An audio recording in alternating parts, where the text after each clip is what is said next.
சமூகத்தினுடைய சொந்தங்களுக்கு வணக்கம் மற்றும் ஒரு போர் நிலவரம் தொடர்பிலான பதிவின் வாயிலாக சந்தித்திருக்கின்றோம். இந்த பதிவினூடாக நாங்கள் பார்க்க போகின்ற விடயங்களாக துருக்கியின் பொருளாதார தடையால் பாதிக்கப்பட போகும் இஸ்ரேல், காசா படுகொலைகள் குறித்த உண்மைகளை பகிரங்கப்படுத்திய மருத்துவருக்கு பிரான்சிற்குள் நுழைவதற்கு அனுமதி மறுப்பு, உக்ரைனுடனான போரை நிறுத்துவதற்கு ரஷ்யா விதித்துள்ள முக்கிய 3 நிபந்தனைகள், ஜெர்மன் மீது ரஷ்யா சைபர் தாக்குதல், ஜெர்மனி கண்டனம். இவை பற்றி தான் இந்த பதிவினூடாக நாங்கள் விரிவாக பார்க்க இருக்கின்றோம். வாங்க காணொளிக்குள் போகலாம். இஸ்ரேல் மற்றும் ஹமாஸ் அமைப்பினருக்கிடையே போர் நிறுத்த பேச்சுவார்த்தைகள் நடைபெற்று வருகின்ற நிலையில் ஹமாஸின் மூத்த செய்தி தொடர்பாளர் ஒசாமா ஹம்டன் எந்தவொரு போர் நிறுத்த ஒப்பந்தத்திற்கும் உடன்பட வேண்டுமாயின் இஸ்ரேலிய படைகள் ரஃபா மீது தரைவழி தாக்குதலை நடத்தாது என்பதற்கு அமெரிக்காவிடமிருந்து உத்தரவாதம் தேவை என்று தெரிவித்துள்ளார். நாங்கள் இன்னும் முக்கிய பிரச்சனைகள் பற்றி பேசிக் கொண்டிருக்கிறோம். அவை முழுமையான போர் நிறுத்தம் மற்றும் காசாவிலிருந்து இஸ்ரேல் முழுமையாக வெளியேறுதல் என்று அவர் மீண்டும் வலியுறுத்தியுள்ளார். இருந்த போதிலும் எந்த போர் நிறுத்தம் இருந்தாலும் இல்லாவிட்டாலும் இஸ்ரேல் ரஃபாவிற்கு எதிரான தாக்குதலை தொடருவார், அதாவது போர் நிறுத்தம் இருக்காது என்று நெதன்யாகுவிடம் இருந்து தெளிவான அறிவிப்பு வெளிவந்திருந்தது. ஆனால் போர் நிறுத்தத்தை அடைவதற்கான எங்கள் புரிதல் ரஃபா உட்பட காசாவில் எங்கும் இனி தாக்குதல்கள் இருக்காது என்பதாகும் என்று அவர் தெரிவித்துள்ளார். இதேவேளை எகிப்தின் தலைநகரான கெய்ரோவில் போர் நிறுத்த பேச்சுவார்த்தைகள் தொடரும் வேளையில் காசா மீதான போர் முழுவதுமாக முடிவடையும் வாய்ப்புகளை ஒரு மூத்த இஸ்ரேலிய அதிகாரி சந்தேகத்திற்கு உட்படுத்தியுள்ளார். அந்த அதிகாரி மேலும் தெரிவிக்கையில், ரஃபாவில் தரைப்படை ஆக்கிரமிப்பை தொடங்க இஸ்ரேல் உறுதி பூண்டுள்ளதாகவும் சிறைபிடிக்கப்பட்டவர்களை விடுவிக்கும் ஒப்பந்தத்தின் ஒரு பகுதியாக போரை முடிவுக்கு கொண்டுவர எந்த சூழலிலும் இஸ்ரேல் உடன்படாது என்றும் கூறினார். அவரது அமைச்சரவையில் உள்ள கடும்போக்கு அரசியல்வாதிகள் ரஃபா மீது தரைவழி தாக்குதலை கோருவதால் அத்தகைய ஒப்பந்தத்திற்கு அவர் ஒப்புக்கொண்டால் அவரது அரசாங்கம் அச்சுறுத்தப்படலாம் என்று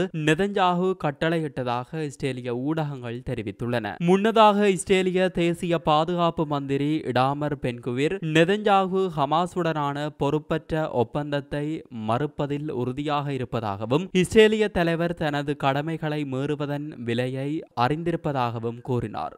இஸ்ரேலிய செய்தித்தளமான கால்கலிஸ்ட் துருக்கிய தடையின் நிதி விளைவுகள் விரைவில் இஸ்ரேலியர்களை பாதிக்கும் என்று கூறுகிறது. ஏனெனில் இந்த தடை அடிப்படை மூலப்பொருட்கள் வருவதை நிறுத்துகின்றன. இதனால் அடிப்படை பொருட்களின் விலைகள் மற்றும் உணவுகளின் விலைகள் உயர்வு மற்றும் வீட்டு விலைகள் உயரும் போக்கு காணப்படுகின்றது. இதனால் இஸ்ரேலுடனான வர்த்தக உறவுகளை துண்டிக்கும் துருக்கியின் முடிவு இஸ்ரேலில் முழுமையான ஆச்சரியத்தை ஏற்படுத்தியது என்று கால்கலிஸ்டின் அறிக்கை வெளிப்படுத்தியுள்ளது. அறிக்கையின்படி இறக்குமதிக்கான மாற்று ஆதாரங்களை கண்டுபிடிப்பதற்கு நேரம் தேவை, அதோடு ஒப்பந்தங்களின் தொகுப்புகளும் தேவைப்படுகின்றன. மேலும் ஒப்பந்தங்கள் கையொப்பமிடப்பட்டாலும் கூட துருக்கியின் சப்ளையர்களால் கோரப்படுவதை விட பொருட்களின் விலைகள் அதிகமாக இருக்கும் என தெரிவிக்கப்பட்டுள்ளது.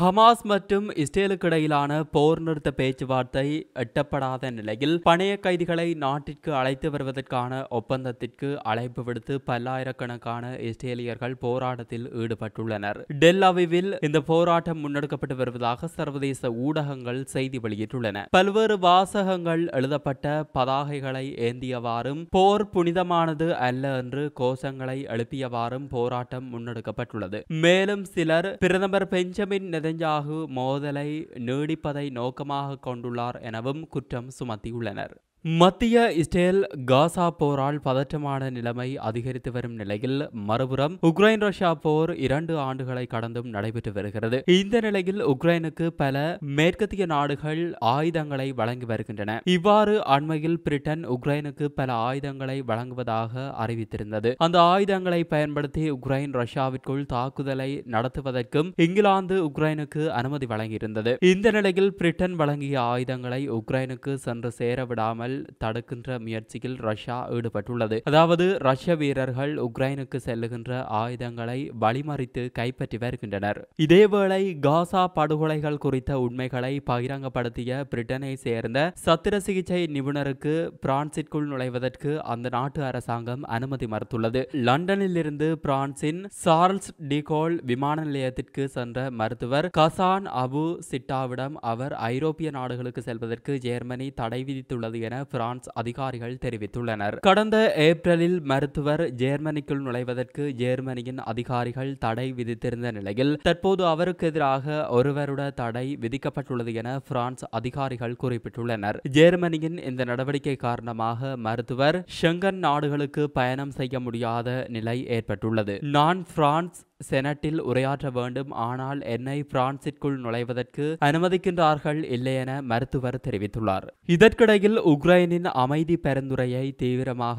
ஆராயப் போவதாக ரஷ்யா அறிவித்துள்ளது. அதாவது ரஷ்யா போரை நிறுத்துவதற்கான ஒரு முடிவை எடுக்கலாம் என்றும் கூறப்படுகிறது. ரஷ்யாவினுடைய இந்த அறிவிப்பை தொடர்ந்து ரஷ்யா முக்கியமாக 3 நிபந்தனைகளை குறிப்பிட்டுள்ளது. முதலாவதாக 2 நாடுகளின் பாதுகாப்பையும் உறுதிப்படுத்த ரஷ்யா ஒத்துழைக்க வேண்டும். அதாவது உக்ரைன் நேட்டோ அமைப்பில் சேருவதற்கான விருப்பத்தை தெரிவித்த பிறகே ரஷ்யா உக்ரைன் மீது போரை தொடுத்தது. எனவே நேட்டோவில் உக்ரைன் சேரக்கூடாது என்பதே ரஷ்யாவின் நோக்கம். அடுத்த நிபந்தனை, உக்ரைனிடம் இருக்கின்ற அனைத்து ஆயுதங்களையும் ரஷ்யாவிடம் ஒப்படைக்க வேண்டும். அமெரிக்கா உட்பட மேற்குலக நாடுகள் வழங்கிய ஆயுதங்களை மொத்தமாக ரஷ்யாவிடம் ஒப்படைக்க வேண்டும். இறுதியாக மிரட்டல் விடுகின்ற தொனியில் உக்ரைன் பேசக்கூடாது என்று 3 நிபந்தனை விதித்துள்ள ரஷ்யா இவற்றிற்கு உக்ரைன் உடன்பட்டால் மாத்திரமே போர் நிறுத்தம் ஏற்படும் என்று ரஷ்யா தற்போது தெரிவித்துள்ளது. இதற்கிடையில் ரஷ்யா ஜெர்மனிக்கு இடையில் மோதல் போக்கு ஏற்பட்டுள்ளது. அதாவது ரஷ்ய தூதருக்கு ஜெர்மனி தற்போது சம்மன் அனுப்பியுள்ளது. கடந்த 2023ஆம் ஆண்டு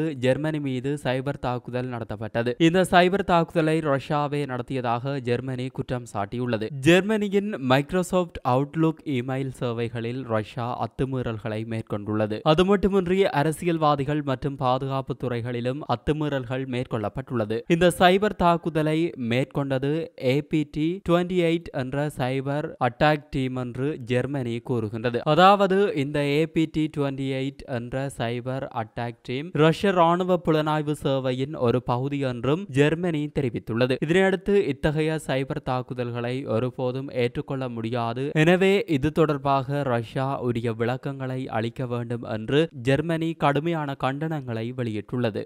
இத்துடன் இந்த பதிவானது நிறைவுக்கு வருகிறது. இந்த பதிவு பற்றிய உங்களது கருத்தை கமெண்ட்ஸ் பக்கத்தில் பதிவிடுங்கள். மற்றொரு போர் நிலவரம் தொடர்பிலான பதிவின் வாயிலாக சந்திப்போம். நன்றி, வணக்கம்.